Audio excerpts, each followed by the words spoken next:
Si me extrañó verte ahorita, lo temprano.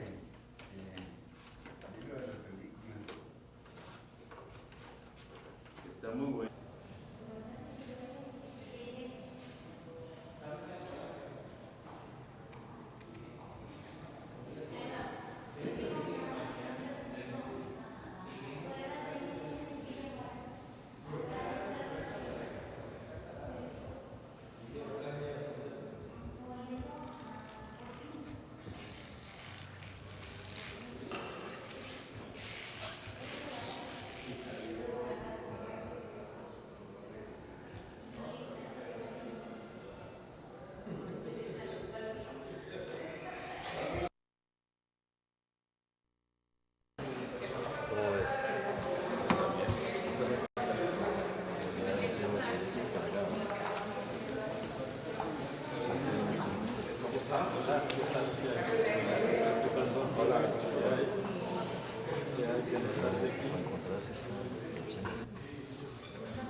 Hola, buenas tardes.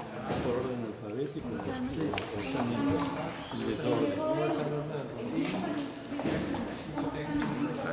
Gracias. José Luis Pineda.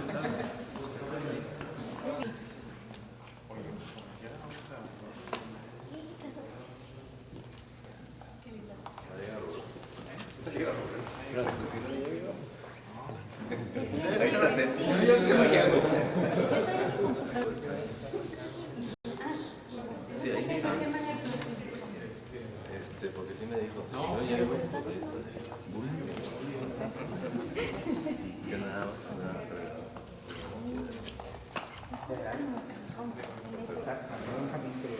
Y ahí tienen que ver el Ah, ok. Saludos para Saludos para Sí, es ahí.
Continuity is no more than a passage leading to the upper floors of the museum.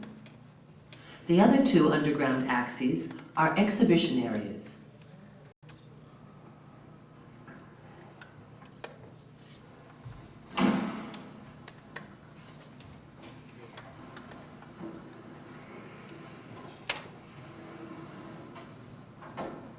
The cabinets designed by the architect display nothing exceptional in the way of art, just photos and children's drawings, such as every family owns.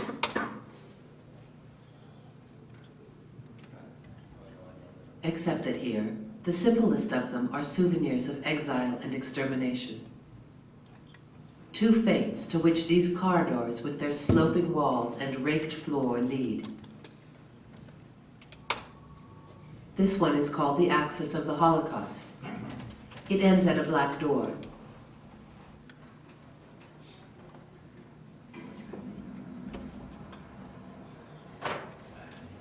behind the door is a concrete tower plunged into obscurity.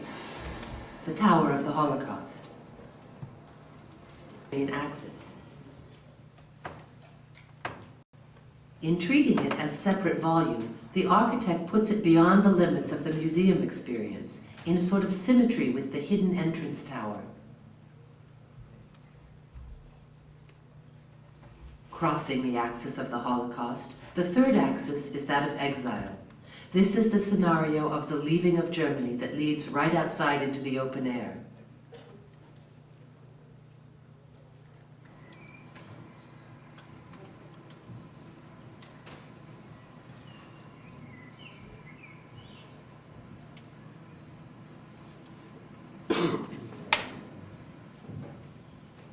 Libeskind calls this area the Garden of Exile.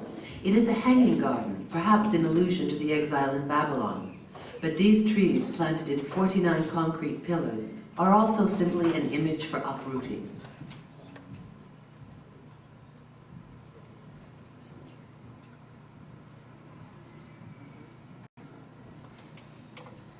Exile seen as the loss of a reference point. The garden is a labyrinth of leaning pillars that destabilizes and nearly unbalances the visitor.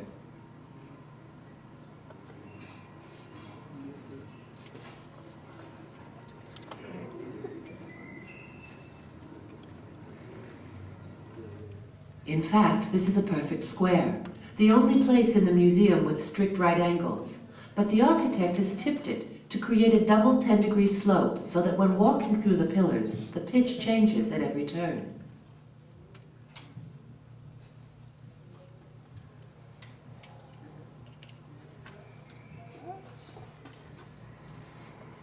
Like the Tower of the Holocaust, the garden is a dead end. Contrary to its appearance, it is completely cut off from the outside by a dry moat worthy of a fortress. The escape into free air is an illusion. Exile is also imprisonment. There is no other way out than to return to the underground axes.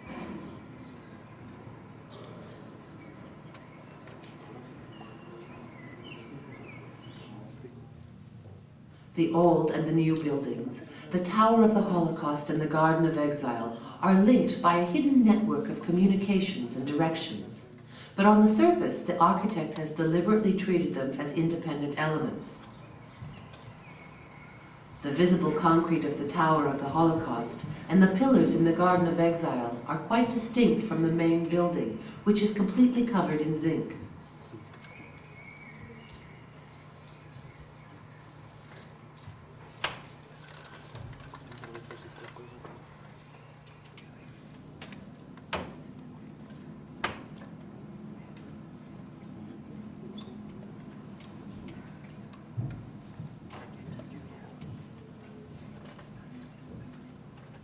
It was always my idea that the building should be covered by a very thin pulp. The openings in the building break with all systems of composition, modern or traditional.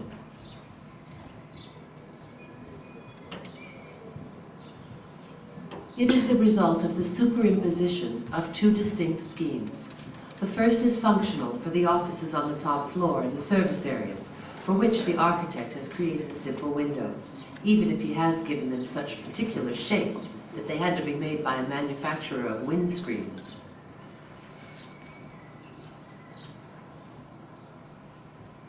Even the linear openings that stripe the body of the building are part of a scheme that owes nothing to architecture. To make them, Libeskind drew lines on a plan of the city of Berlin to link the addresses, real or imaginary, of emblematic figures of German Judaism. Then he projected the resulting diagrams onto the volumes of the building to create a totally haphazard pattern.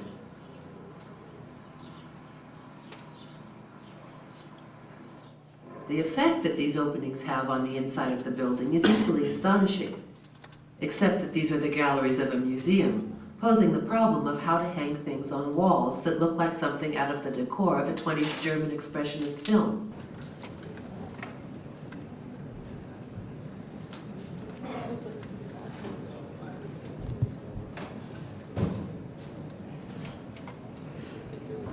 Muy buenas noches.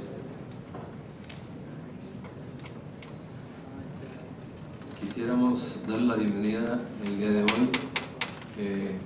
La sesión va a estar muy interesante porque vamos a nombrar los ganadores del concurso de arquitectura joven y se van a pasar también los trabajos, aquí los vamos a estar viendo.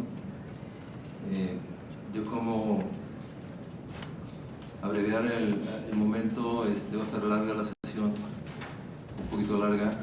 Quisiera pasarle de una vez el micrófono a la arquitecta María Teresa Martínez para que nos haga la crónica de la sesión. Buenas noches. Al inicio de la sesión pasada, Rafael Moneo, caminando entre la realidad y sus sueños, un repaso por su vida, la magia de sus espacios, terminando con el centro cursal, que nos dijo, es pensado desde el exterior. Tenía que decir algo en este marco geográfico excepcional, pero el interior nos reservó estas sorpresas.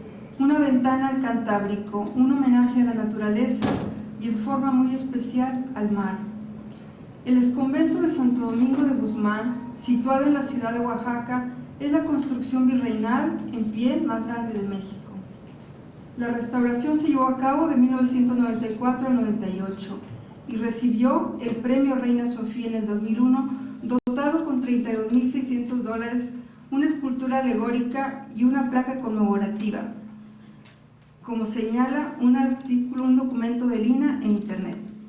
Fue concedido por la importancia histórica del inmueble, las dificultades técnicas superadas por el equipo encargado del proyecto, el método multidisciplinario empleado en la restauración, el concepto de uso contemporáneo dado al conjunto, la voluntad política demostrada por las autoridades mexicanas e instituciones privadas, el impacto socioeconómico en el Estado y por promover la formación de oficios artesanales relacionados con la conservación del patrimonio cultural.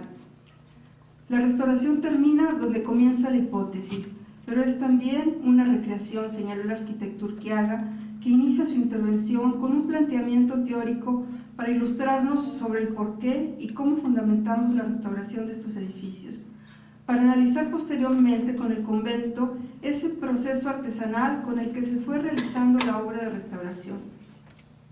El arquitecto Juan Urquiaga afirma que no se puede hablar de restauración en general como en un recetario, que cada obra, por su esencia misma, singulariza una solución formal que fue dada por sus autores en el tiempo y en el espacio, que es necesario un análisis exhaustivo, formal, histórico, arqueológico, arquitectónico, sistema constructivo, grado de deterioro, un recuento de los daños, conociendo más a fondo los materiales y sistemas constructivos adoptados a través del tiempo. Así, el proyecto de restauración se va modificando y enriqueciendo a medida que se desarrollan elementos de información que al inicio se desconocían. No es lo mismo restaurar un edificio que tendrá un uso determinado a otro cuyo destino es el de dar testimonio de la cultura que le dio origen. A continuación, nos hace una didáctica y minuciosa descripción de la capilla abierta de Coscolula y de cómo fue necesario casi un tratado de geometría descriptiva para los cortes de la cantera para las bóvedas. El convento de Santo Domingo, convertido en cuartel, ocupado por la milicia desde 1872, una fortaleza que resguardaba la ciudad durante 182 años de ocupación, ocasionaron al edificio un gran deterioro, las bóvedas destruidas no por los sismos, sino por impactos de cañón. No existían planos antiguos en 1993, en el momento de la decisión para su restauración. Afortunadamente, se encontró la información que permitiría su restauración. La fuente más importante es el documento del provincial, historiador y cronista de su orden, Fray Francisco de Burgoa, en 1674, quien realiza una descripción paso a paso del convento en el que le tocó vivir. A continuación, el arquitecto nos muestra el inicio de los trabajos con la eliminación de todos los agregados del cuartel, descubriendo la impresionante estructura oculta. La obra se convirtió en una verdadera escuela de arquitectura de diferentes instituciones, de estudiantes y profesionistas, especialistas en diversas disciplinas. Los criterios de restauración deben de estar sujetos al marco cultural en el que se esté inscrita la obra. Señala que una restauración en un país del primer mundo dista mucho en términos económicos y tecnológicos. El costo de la mano de obra, la sobrevivencia de las artesanías permiten utilizar las mismas técnicas con las que fue construido el monumento. Hace la comparación entre el monto previsto para la restauración de una capilla barroca en Dresde de 20 millones de dólares para 1000 metros cuadrados, cuando en el convento se dispusieron de 86 millones de pesos y se trabajaron sobre 40.000 metros. Un dato importante es que se crearon 13.000 empleos en el curso de los 5 años. Antonio Garza Sastre y Óscar Martínez, en su rol de comentaristas, expresaron su satisfacción por el interés en esta rama de la arquitectura y se cuestionaron cómo provocar que la sociedad civil participe más en estas acciones. Y existe una iniciativa en Oaxaca con la organización que promueve Toledo. Por primera vez, en esta rama de la cultura participó la sociedad civil. Esperamos que pronto la restauración y la rehabilitación formen parte de nuestros programas de arquitectura. Es todo.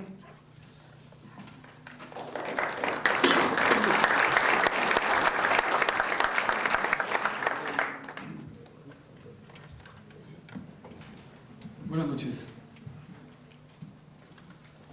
Es licenciado en Arquitectura de la Facultad de Arquitectura de la Universidad Autónoma de Nuevo León, licenciado en Filosofía, Facultad de Filosofía y Letras de la Universidad Autónoma de Nuevo León, graduado con el Premio del Saber, designado en 1983 académico de número de la Academia Nacional de Arquitectura, capítulo Monterrey, y en el año 2002 académico emérito de la misma academia.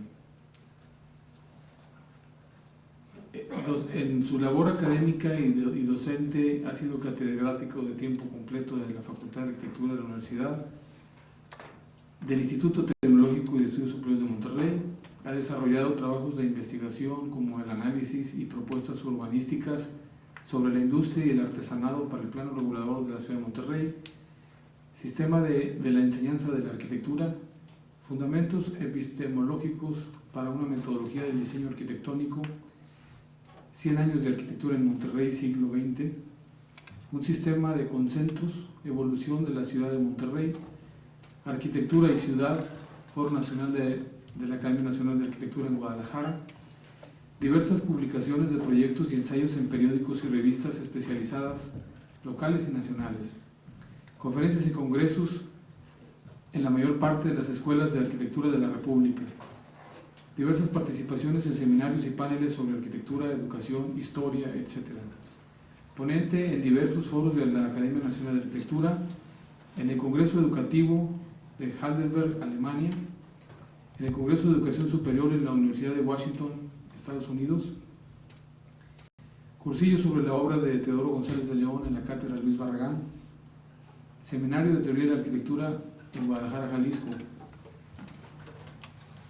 Debemos agregar también que además ha sido maestro de muchos de nosotros y de arquitectos de varias generaciones. Hace algunas semanas o meses dio una plática en el Tecnológico y bueno, pues nos la platicó con mucho entusiasmo, y es por eso que también lo invitamos en esta ocasión. Además le agradecemos porque sabemos que se sentía un poco mal y podía no haber venido, de suerte que lo tenemos aquí. Invitamos y damos la bienvenida al arquitecto Roberto Chapa Garza.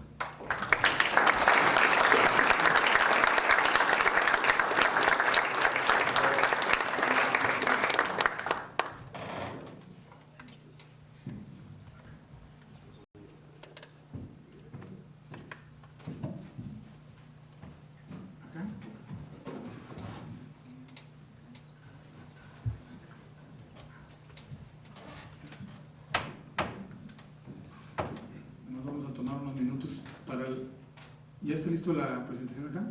Ah, perfecto, perdón. Bienvenido, don Roberto. Le pedimos a la arquitecta Celia Redondo Zambrano y al arquitecto Jorge Garza de la Garza que nos acompañen en este foro para intervenir como comentaristas. Asimismo, le hemos pedido al arquitecto, platicando con el arquitecto Roberto, comentamos que esta es una plática entre amigos.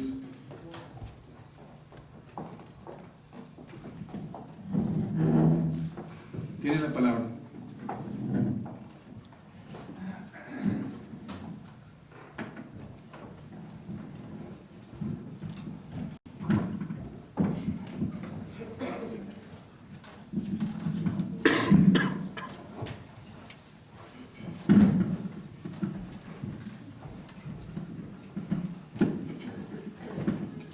Buenas noches.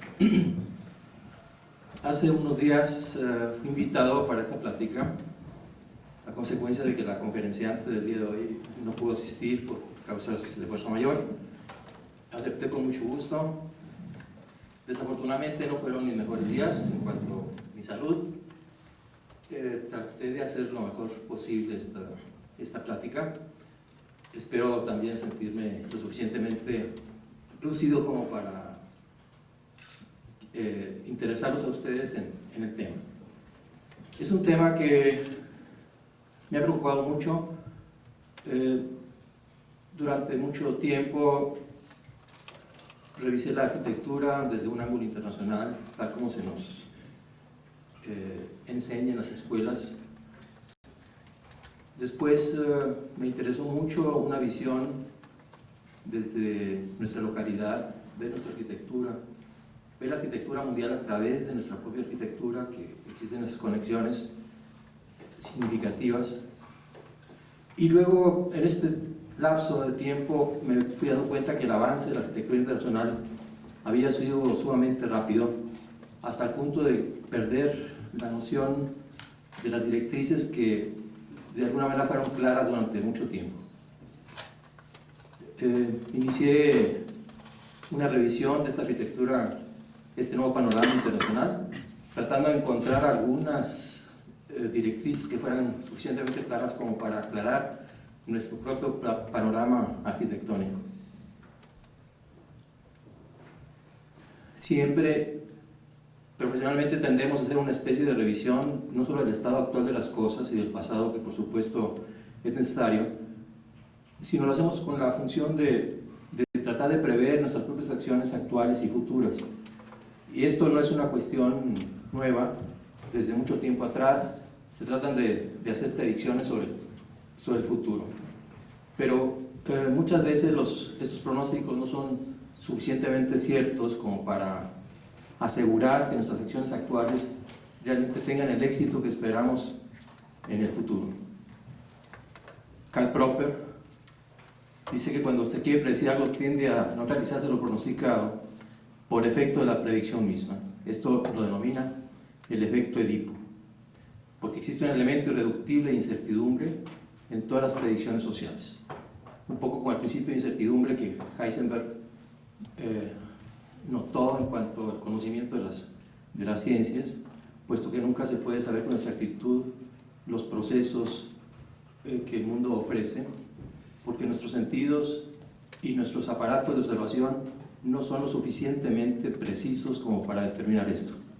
Y aun cuando lo fueran, existe un elemento que es contradictorio entre la observación y el acto observado.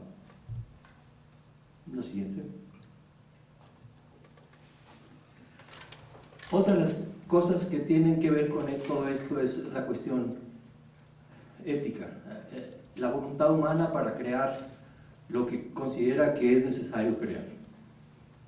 Esto creo que es un principio del cual nos hemos olvidado muy frecuentemente, porque tendemos muchas veces a no utilizar nuestra libertad personal para crear lo que creemos que debe ser creado, y nos dejamos influenciar por algunos puntos de vista que no corresponden a nuestra propia manera de ser. Existe en el hombre esta libertad considerada como un poder de creación. Es decir, somos perfectamente capaces de crear, porque esa es nuestra definición como seres humanos. El mundo también se comporta de una manera libre, pero en el hombre, como cuando cae un cuerpo en caída libre, en Dios no existe la libertad, porque no existe la posibilidad de ser nada más que lo que es pleno y absoluto. El hombre, la posibilidad de ser algo que no es en ese momento, es gracias a su libertad. La libertad interior es absoluta, la libertad exterior encuentra límites y obstáculos. Pero el hombre no es una libertad total, plena, absoluta, sino es una libertad condicional. Tenemos que ajustar nuestra forma de ser a las condiciones que el mundo nos ofrece, tanto en sus dimensiones físicas como humanas. Entonces, nuestro campo de acción debe estar volcado justamente a utilizar esa libertad en un compromiso existencial con respecto al mundo que habitamos. Sí. Esto nos lleva a una cuestión que es fundamental para determinar el tipo de acciones que realizamos. Si somos arquitectos, el tipo de obra que concebimos. Una actitud que es conservadora. La libertad se realiza sobre la base de una estructura ya existente, la cual utilizamos para lograr un determinado éxito utilizando los sistemas y los frutos que éste ha proporcionado. La otra es la actitud progresista, que siempre se considera indiferente a las condiciones reales y tiene la idea de que siempre es posible superar lo que existe. Sean cuales sean las opiniones, siempre lo deseable es una acertada mezcla entre la conservación y el cambio. Estas dos ideas, conservación y cambio, suelen ser claves, elementos que pueden ser definitivos para poder interpretar correctamente lo que ocurre en el campo de la arquitectura. Constantemente hablamos de una arquitectura de cambio y de una arquitectura de conservación, pero no tenemos una idea muy clara de cómo ocurren las cosas realmente. Gabriel Said, un gran intelectual mexicano, educado en una institución local, probablemente quizá uno de los más centrados en su pensamiento, un poco para dar la contra al intelectualismo progresista, habló sobre, en un artículo, en defensa de los conservadores.